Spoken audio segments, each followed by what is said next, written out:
Hi guys, Peter Finch here and welcome down to Finch Friday, your weekly golf Q&A. And depending on where the videos sit, this is either going to be Friday or Saturday, but it's still the Q&A and it's still called Finch Friday. Still answering your questions. Also received a lot of love recently for my backdrop while filming these Q&A videos. This is basically the bedroom, the office is still very much, I'm not going to say under construction, but it kind of looks like it's under construction at the moment. That is one of the jobs today, to get in there and try and sort it out. I'm halfway there. But as always, had loads and loads of questions in, so I'm going to get through 5 that I maybe not have answered before or can't remember answering before, and then go through them forthwith. So first up, some general questions about what irons I'm using. So with the Academy, with the Quest Golf Academy, with the amount of clubs that are sent through for Rick to test and for basically us to use, there are a lot of irons. So if I pick one up and just start hitting it in the bay, that does not mean I'm automatically changing my irons to that. I may look at my irons relatively soon for a bit of a change, but for now I'm still using the Cobra 1 length forge. But hey, Christmas is coming up. So this question from msmithers_99. Hi Pete, quick question. What is the benefit of having a shorter shaft in the driver? I'm considering having an inch taken off my new driver. So chopping down drivers.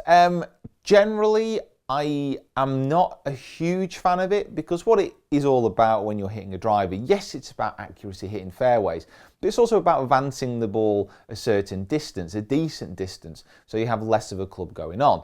Now, what you tend to find is when people chop their driver down, what they do is they start to hit it as far as their 3-wood.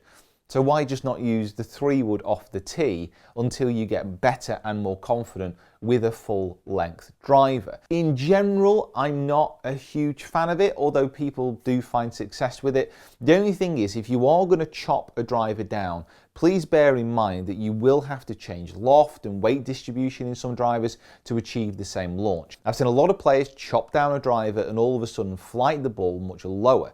Now, if it's dry all year round, maybe not an issue, but as soon as it starts to get a little bit soggy, the carry distance will be reduced. Again, this is just generally speaking from what I've seen. So there is always a consequence.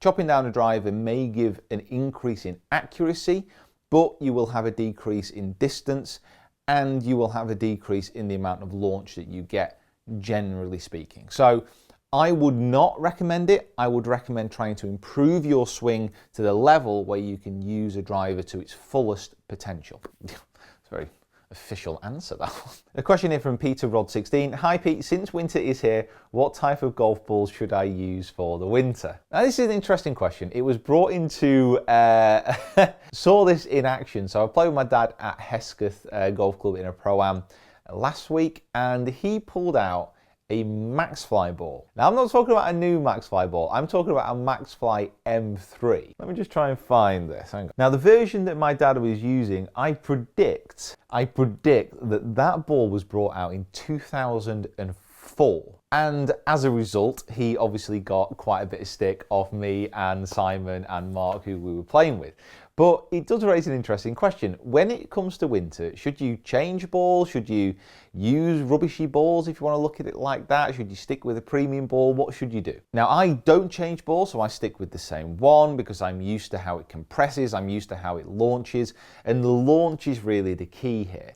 So if you want to succeed at winter golf and if you want to try and hit the ball a little bit further, what you have to understand, especially here in the UK, is you are not going to be getting as much run, because when that ball lands, it's going to be hitting the ground softly and it's not going to be pitching forward much at all. Obviously, depending where you play, if you're based in the middle of Arizona, you don't really need to bother with this. With a ball that launches higher, you're going to get more carry, because if it carries further and stops, just the same as if it carries shorter and stops, you're obviously going to not see that distance drop off. But there are other elements at play here. The ball's not going to be flying through the air as far anyway because of the conditions. It's not going to be compressing as well because of the conditions. And all these things need to be bear in mind. Just don't use a 2004 Maxfly M2. So a question actually get a lot, but not really addressed it too much. Hi Pete, what do you think is the main difference between you and a top class touring pro? So over the last couple of years, I've been lucky enough to play with a number of top tour pros now. And the differences are quite stark in some areas. So when you look at players like the top players here, so we're talking like a Johnson, a Rory, a Koepka, players like that, they strike the ball just unreal. So I was stood behind Koepka at the Open, so just after he won the US Open, and I managed to get pretty much about 5 meters away from him on the range, stood directly behind him. And he was hitting these 2-iron shots that were flying through the air, it was in to win the range at Birkdale, and the balls were taking off. They were going about 20 foot high, and at the very end of the flight, they had like a tail end of draw, and they were just punching through, going about 250. It was an unbelievable ball flight. And I was looking at that shot and thinking, I can't hit that. I can't physically produce that type of ball flight. That ball flight just isn't in my wardrobe. My wardrobe, what's the right word? In my locker, in my wardrobe. It's not in my wardrobe either. It's not in any type of storage unit that I have. So if you park those players on the side and you start to talk about players who are still fantastic players.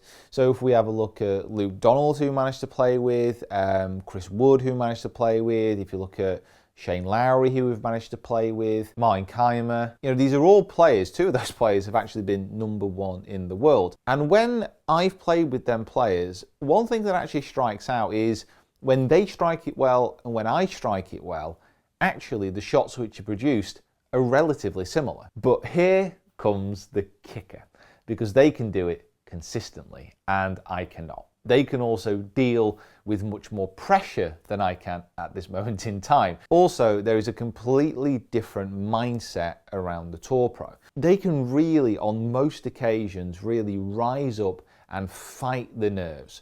That is one thing which I am getting better at, but it is still a little bit of an issue. But swing attributes, mental attributes, they can be worked on. And it is the $1 million question, what separates a good golfer from that Tour Pro? And the truth is, there's no one simple answer. It's a combination of things. It's the right coaching at the right time. It's the correct mental attitude as well to be able to apply yourself and to work as hard as you can. One of the hugest parts that I've seen, and this is where pretty much every single Tour Pro that I've played with absolutely kicks my ass at, is short game. So putting, chipping, pitching, without question is what I see the biggest difference between the Tour Pro to the average pro golfer. Being able to get up and down from within 100 yards more often than not is an absolute crucial key.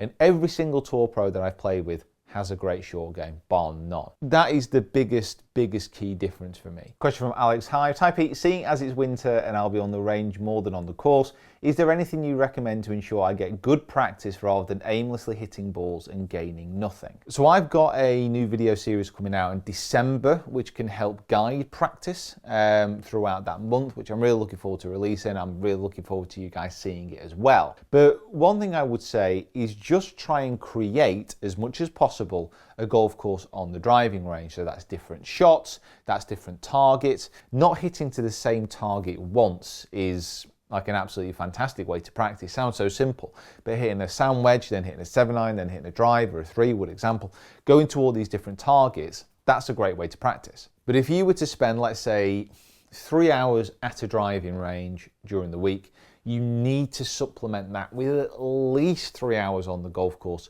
if not more. And bear in mind that 3 hours that you spend at a driving range, probably 1.5 hours of that should be spent on your short game. So splitting your practice time evenly, splitting it a little bit more wisely, that's absolutely crucial during the winter. Right guys, I'm going to answer one more question. Make sure you subscribe to the channel if you haven't already and follow me on my other social media platforms by clicking in the links below. And we have here Thomas Cottrell. Not really a question, but please do an old school late night ball flight stinger video like you used to at Trafford.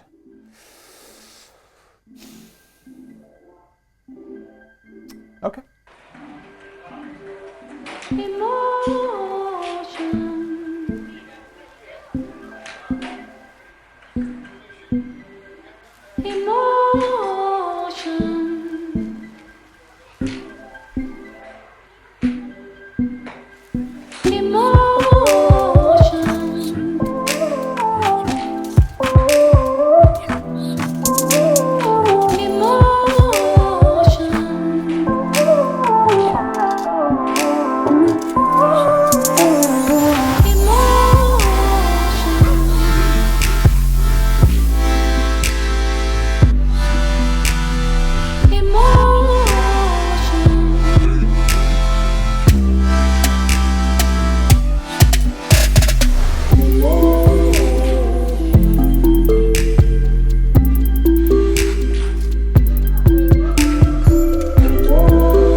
you.